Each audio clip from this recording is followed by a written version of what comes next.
நீதிமன்றத்தை மீண்டும் தமிழக அரசு நாடி இருக்கு.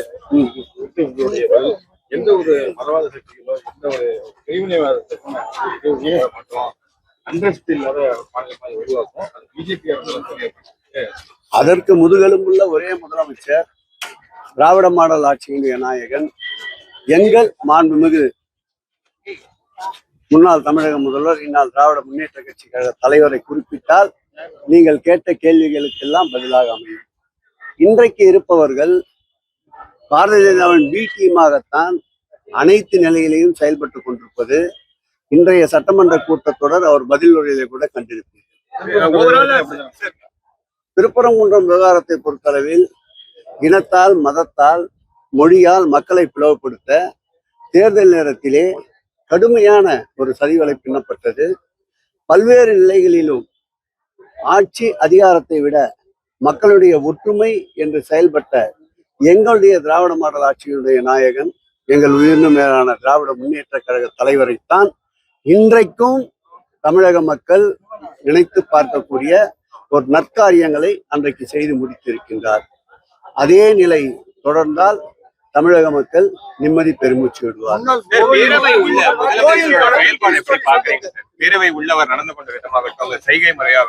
எங்களுடைய சட்டமன்ற எதிர்கட்சி தலைவர், திராவிட முன்னேற்ற கழகத்துடைய இளைஞரணி செயலாளர் தகுந்த பதிலை இன்றைக்கு பேரவையை விட்டு வெளியில் வந்தவுடன் பத்திரிகையாளர் சந்திப்பில் சொல்லியிருக்கின்றால், இன்னும் கட் என்ற வார்த்தை தான் வரவில்லை, ஸ்டார்ட் என்ற வார்த்தை தான் வரவில்லை, கேரவன் வேன் தான் இன்னும் வெளியிலே இல்லை, சென்ட் மாஸ்டர்கள் தான் இன்னும் உள்ளே வரவில்லை என்ற பல நிலைப்பாடுகளை இன்றைக்கு எங்களுடைய சட்டமன்ற கட்சியுடைய தலைவர் எடுத்து எழுந்திருக்கின்றார்.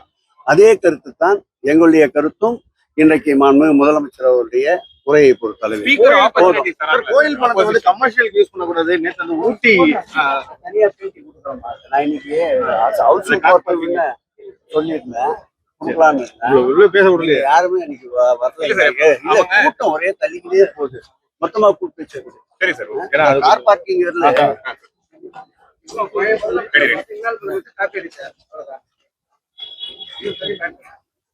அதாவது இந்து சமய அறநிலையத்துறைய சட்டங்களுக்கு உட்பட்டு இந்த காலம் அந்த காலம் என்று இல்லாமல் நீங்கள் கூட சென்று பார்க்கலாம்.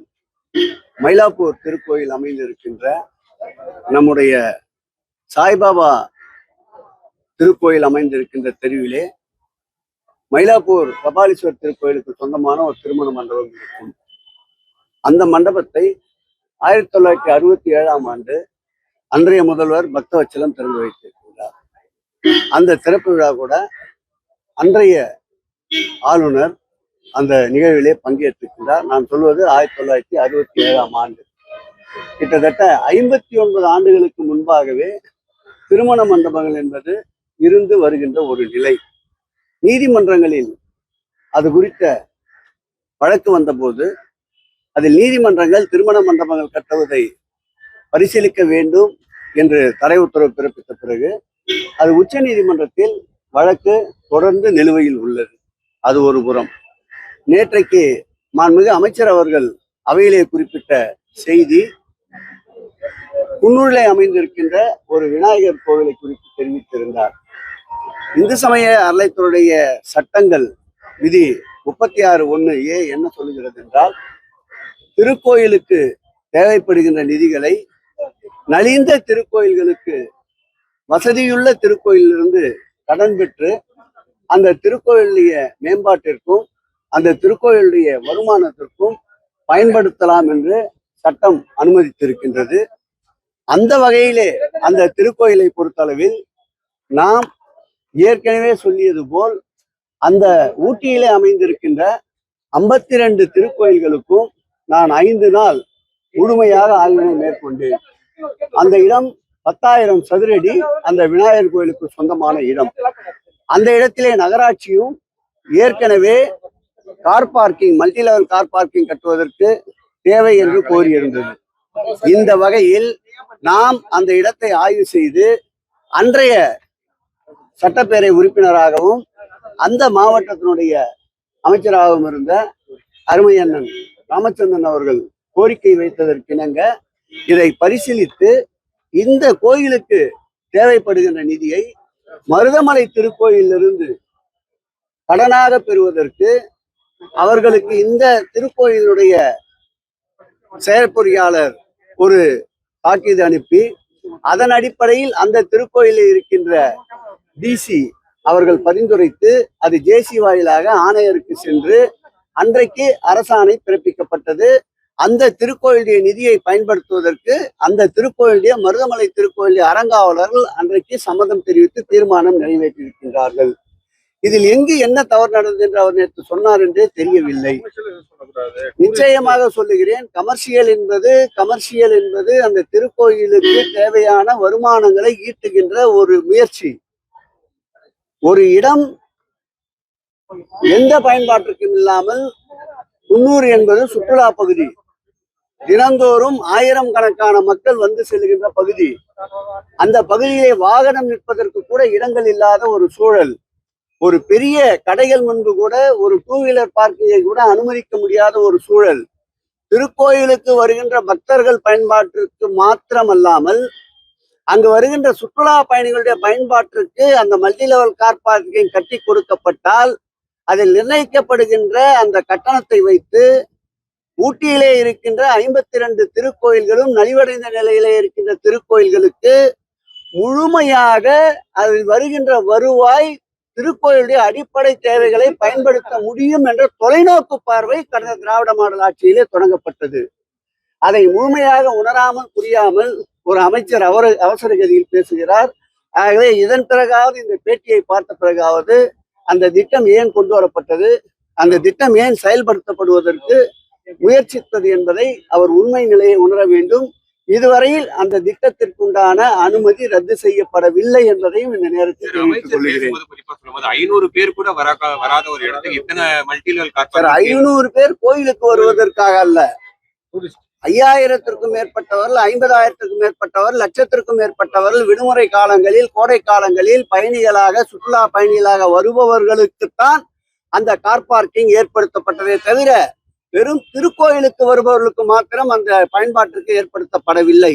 அதோடு திருக்கோயிலுடைய நலிவடைந்த திருக்கோயிலுடைய நிலையை மேம்படுத்துவதற்காகவும் வருகின்ற பக்தர்களுக்கு தேவையான அடிப்படை வசதிகளை செய்வதற்குண்டான வருவாயை உயர்த்துவதற்காகத்தான் இந்த நடவடிக்கை ஏற்பட்டது. அறிவு சார்ந்த அனைவரும் இதை வரவேற்பார்கள். நிச்சயமாக சட்டமன்றத்தை பொறுத்தவரை நீங்கள் அறியாத ஒன்றுமல்ல, தெரியாத ஒன்றுமல்ல. முழு விளக்கம் கிடைக்கும் அல்லது அவர்கள் அமைச்சர்கள் கூறிய கருத்திற்கு எதிர்கருத்து வாதம் சரியாக இருக்கும் என்றால் எப்பொழுதுமே அனுமதி தர மாட்டார்கள், அனுமதி மறுப்பார்கள். அதுதான் நேற்றைக்கும் முழுமையாக அனுமதி மறுக்கப்பட்டது. நிச்சயமாக நான் 100 நாள் கொஞ்சம் நாள் பொறுத்த பிறகு இதையெல்லாம் சந்திக்கலாம் என்று இருந்தோம். இது நெருக்கடி காலத்திற்கே அஞ்சாத இயக்கம். இது போன்ற உருட்டல் மட்டலுக்கெல்லாம் பயப்படுவோமா? மடியிலே கனம் இல்லை, வழியிலே பயம் இல்லை. ஏதாவது அவர்களிடம் குற்றங்கள் ஆதாரபூர்வமாக இருந்தால் நிச்சயமாக அதன் மீது அவர்கள் என்ன நடவடிக்கை எடுத்தாலும் சட்டப்படி சந்திக்க தயாராக இருக்கின்றோம். இன்னும் அடிக்க உயர்கின்ற பந்தாகத்தான் திராவிட முன்னேற்ற கழகம் மேலும் மேலும் எழுந்து நிமிர்ந்து திமிரி நிற்கும். இது போன்ற உருட்டல் மிரட்டலுக்கெல்லாம் அஞ்சுகின்ற இயக்கம் திராவிட முன்னேற்ற கழகம் அல்ல. சட்டசபையில பேசும்போது ஒரு செய்தி ஒண்ணு காமிச்சாரு. அப்புறம் உடல் அந்த அப்பாவை காணோம் அப்படின்னு ஒரு குட்டி கதை ஒன்று சொன்னாரு. அதற்கு தகுந்தபடி எங்களுடைய துணை முதல்வர், எங்களுடைய முன்னாள் துணை முதல்வர், இன்றைய எதிர்கட்சி தலைவர் ஆளுமையோடு அனைத்தையும் பதிவு செய்திருக்கின்றார். அவர் பேசுவதற்குண்டான வாய்ப்பை முழுமையாக நல்கியிருந்தால் நிச்சயமாக அங்கேயே பேசியிருப்பார், அங்கேயே அதற்கு தகுந்த பதிலடி தந்திருப்பார். ஆகவே சட்டமன்றத்தில் ஜனநாயக முறைப்படி கடந்த காலங்களில் நானும் 5வது முறையாக சட்டமன்ற உறுப்பினராக இருக்கின்றேன். கடந்த காலங்களில் பல்வேறு முதலமைச்சர்கள் பேசுகின்ற பொழுது எதிர்கட்சி தலைவர் குறுக்கீடை எல்லா சபாநாயகர்களும் அனுமதிப்பார்கள். அதே போல் எதிர்கட்சியினர் குறுக்கீடுகளை முதலமைச்சர்களும் ஏற்றுக்கொண்டு அவருடைய குறுக்கீடுகளை கேட்டு அதற்கு விளக்கம் அளிப்பார்கள். ஏன் கடந்த காலங்களில் ஜனநாயகத்தின் நம்பிக்கை நட்சத்திரமாக இருந்த எங்கள் திராவிட மாடல் ஆட்சியினுடைய தலைவர், எதிர்கட்சியினுடைய துணைத் தலைவர், கொறடா போன்றவர்கள் கூட எங்கள் முதலமைச்சர்கள் பேசுகின்ற போது எழுந்து குறுக்கீடு செய்தால் அனுமதித்து அதற்கு பதிலளிப்பார். ஏனென்றால் இவர் தயாரித்ததை தவிர வேறு எதையும் பேசுகிற நிலை இல்லாததால் சபாநாயகர் அதற்கு அனுமதி அளிக்கவில்லை, அனுமதி மறுத்தார். பேச வச்சிட்டீங்க.